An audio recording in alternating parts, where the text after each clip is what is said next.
Welcome back, ladies and gentlemen. This is your favorite tuna in the football world. I'm assuming you don't have other favorite fish related. I hope not. At least not in the football world. But anyways, you stumble back across the First and Tuna podcast. I'm your host, Big Tuna, where we keep stacking coverage of your Rams, Raiders, Niners, and Chargers. Today is the preview of the Rams and Cardinals game coming up on Sunday, week 2. LA came off that loss, heartbreaker last week, which ended up becoming a heartbreaker, turning from embarrassment in that first half into overtime. You watched the review. You guys watched the game. Today what we're going to do, we're going to look ahead, look at some of the things that I think should be the most important focal points, say, for your fan. What should lead to a win for the Rams. I by no means am a coach. I'm not in the locker room, so I'm not going to sit here and be like, they need to run the ball. Everyone's going to say that. Just based on what I've seen in a little bit of the Cardinals tape against the Bills versus what I've seen from the Rams of what they seem to be wanting to do on both offense and defense. Just some key matchups that I think should be pretty important to watch for. If you haven't already, make sure you guys are liking, subscribing to the channel. Hopefully you guys are enjoying this and want to tune in every single week so you can get those notifications that when we upload. Also, website, first&tuna.com here at the bottom of the screen and a link below. That's where our articles get posted. Stay up to date on everything tuna related. I'm assuming you guys like a lot of tuna. Maybe not too much. Is that a lot of mercury? Might be a lot too much mercury. I can't remember if that fish counts. Anyways, let's get started. I'm Ron Burgundy. So currently the odds, not that we're gambling folks ourselves, odds sit at the Rams -1. The over-under is 50 points. Kickoff is 1:05 California time. The only time zone that matters. Watching football on the East Coast must be a nightmare. The game's going to be in Arizona, so for those of you Jersey watchdog enthusiasts, they will be wearing the Bone Zone jerseys, which is my favorite. I love the Bone Zone. I know a lot of people dislike them, but I got a winning record, and it looks sick. I like the Bone Zone. Anyways, let's look at my key matchups. First one, which is pretty obvious with all the injuries that happened on the offensive line for the Los Angeles Rams. It's going to be these Arizona defensive ends versus whoever we're putting out there as tackle for the Rams. Man, I swear it's not funny, but it is interesting that there's so many injuries on the offensive line already. Biggest point to look at, I know a lot of Cardinals fans, at least what I've seen online, were a little disappointed with their pass rush. I don't think their outside backers may have gotten one pressure on the quarterback. Majority of their pressures came from the interior, but then even those came when Josh Allen was running against that Arizona defense, so he's kind of running back at that point. How can these tackles hold up against the pass rush, especially on the edges? Xavier Thomas in particular, I watched a bunch of him in their matchup with Buffalo. It didn't look like he had a lot in his bag in regards to pass rush moves yet. Looks like he's going to be building as the season goes on. I know they're missing some guys to injury. What I saw most was he utilized the bull rush a lot, which the Rams' backup tackles aren't lacking in size, so they should be able to hold up on the bull rush. What it really is they lack the athleticism to be able to hold up against speed rushers. That can give them a lot of issues. The interior defensive linemen, inside linebackers, like I said, were the only ones that logged pressures. Stafford shouldn't be scrambling a lot. Hopefully that interior of the line between Limmer, Jackson, and I forgot his name, Dotson are able to hold up and give Stafford that time in the middle. Xavier Thomas for the Cardinals, he will log a lot of snaps, what it looks like. For most of LA's sets, unless LA is going to come out in 4 or 5 wide, he should be on the field. He should be their most utilized contain pressure defensive end outside linebacker. So success for me in this matchup if Stafford can have more than 2.5 seconds to pass to let those 10-plus yard routes develop and allow less than 4 pressures from the outside edges. If they can hold it underneath those numbers, that's pretty successful in my book. Second key point, Demarcus Robinson versus Sean Murphy Bunting. I'm counting him as their CB1/CB2, depending on the matchup. We all know Cooper Kupp is Cooper Kupp. He's going to pretty much be himself. His relationship with Matthew Stafford, he can get open against pretty much anybody he wants to. That's a given. That isn't like that needs to happen. It's most likely going to happen.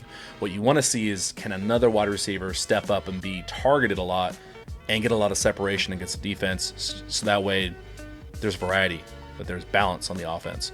Like I said, would love to see D-Rob go off, give Stafford some options outside of just Cooper Kupp or the run game. I would love to see him have over 6 targets. I think a successful day for him is 6 catches, 75 yards, and a touchdown. So looking forward to seeing D-Rob do well. My third key matchup, this one's going to be pretty big for the defense. So Kyler Murray's mobility versus Byron Young and Jared Verse, those bookends for the Rams defense. Kyler Murray is a scrambler. He's an elite scrambler. Not only that, but based on the majority of run plays that Arizona ran last week against Buffalo, 19 out of their 25 rush plays were to the outside the tackles. So what that tells us is, if they keep that same game plan, that's a heavy load to put on Verse and Byron Young. Pause, by the way. So not only are they going to have to worry about Kyler Murray's scrambling capabilities, but if this is their offensive identity, they rush heavily to the outside of the tackles. That means those guys are the focal points. They're going to have to choose between keeping contain and trying to crash inside tackles to potentially blow up plays. I did see a few plays last week where Byron Young did that, where he tried cutting inside leverage of the tackles, and either Jahmyr Gibbs, Jameson Williams would bounce to the outside. So he lost contain.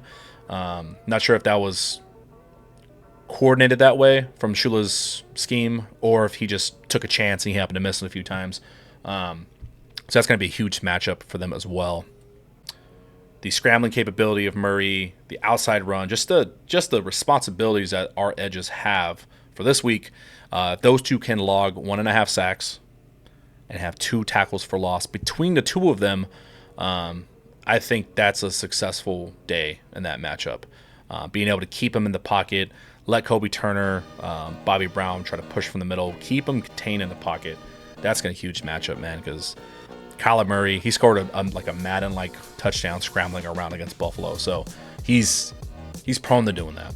Next key matchup, I'm going to be watching Quentin Lake, alumni of the First and Tuna podcast. Shout out to Q.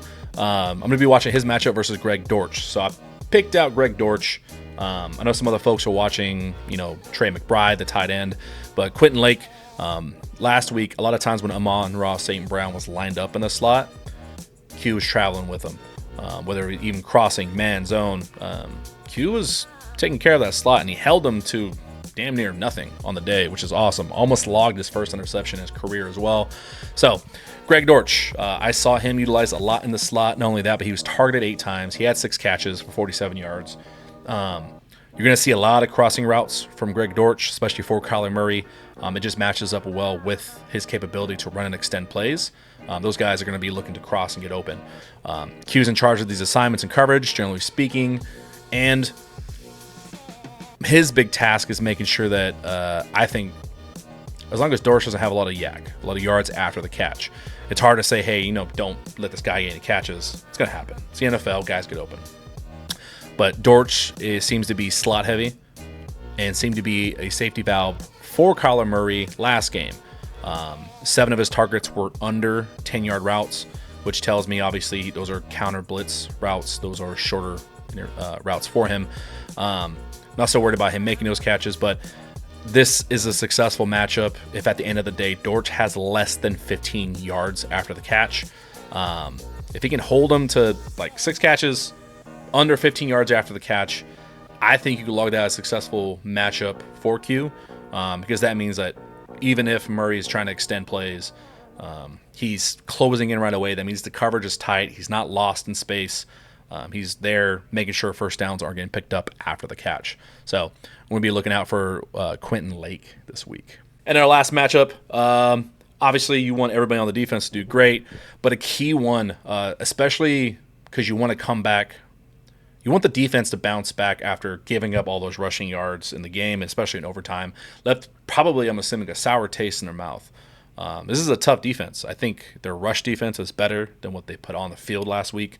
It's just going to take some time to mesh in a new system with some new players.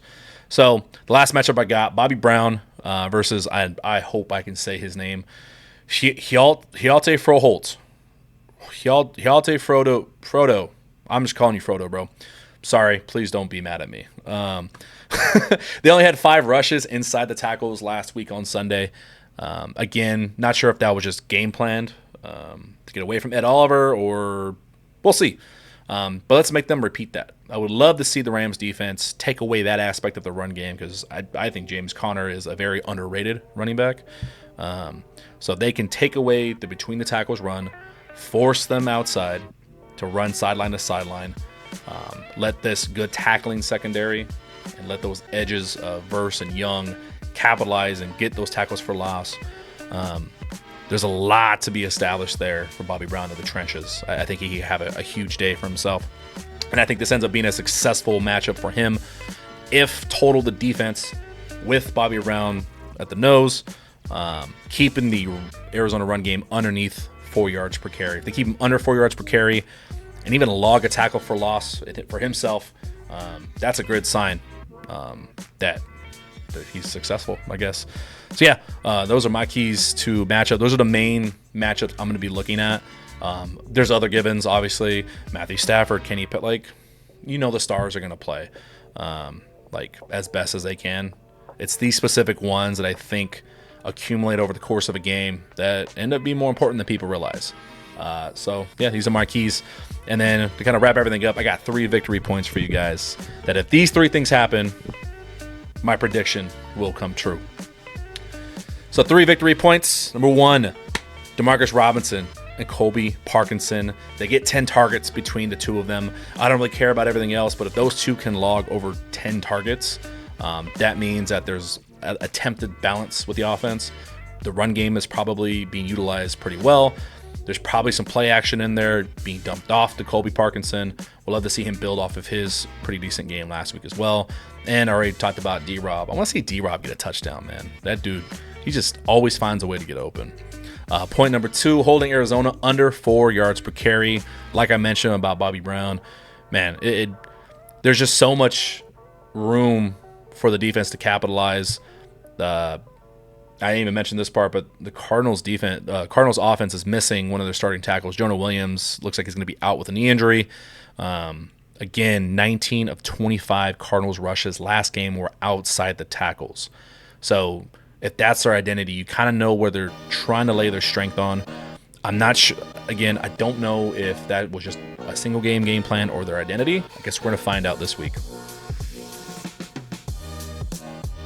And key 3, what everyone's going to be calling for, what everyone is calling for, run the damn ball. Promised I wouldn't say it, and here I am saying it. Not like run the ball every play, but I would love to see just to rack up some yards on the ground. Get that part of the offense going, because that's going to allow the other parts to just mesh and look so clean and nice. And when you're playing a division opponent, it's just nice to run the ball down their throats. So success in this one. I'd love to see 5 yards per carry, 2 20-yard rushes. So 2 breakaway rushes where they're just chunking away plays. And then Kyron's first century game. We'd love to see Kyron Williams get over 100 yards. I don't have him in fantasy, so that's not a selfish take that I want.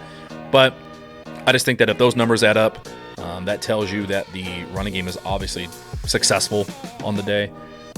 And that should, those 3 points, D-Rob and Parkinson can get going, hold the offense under 4 yards per carry, and get your own run game going with Kyron Williams, just chunking away at the ground. I predict this is a win for the Rams, 26-23. Ultimately, both these teams are trying to figure some things out. They're not polished yet. Kyler Murray does excel at those broken plays. So don't be frustrated as a fan base if you see Kyler Murray just get 1 or 2 shots downfield off of a scramble. It's bound to happen. It's hard to ask a defender to cover a guy that runs a 4.4 for like over 10 seconds. Like, it's hard to do that. So yeah, these have been Tuna's hooks, Tuna's 3 fishes to victory. We'll come up with a fish pun in here. Yeah, like, subscribe. We'll see you guys next week after the game. I might do a live. Not sure. Somebody tell me not to. Somebody tell me to. I'm susceptible to peer pressure, so whatever you guys think. Yeah, like, subscribe, and I will see you guys next week after the game. Keep stacking.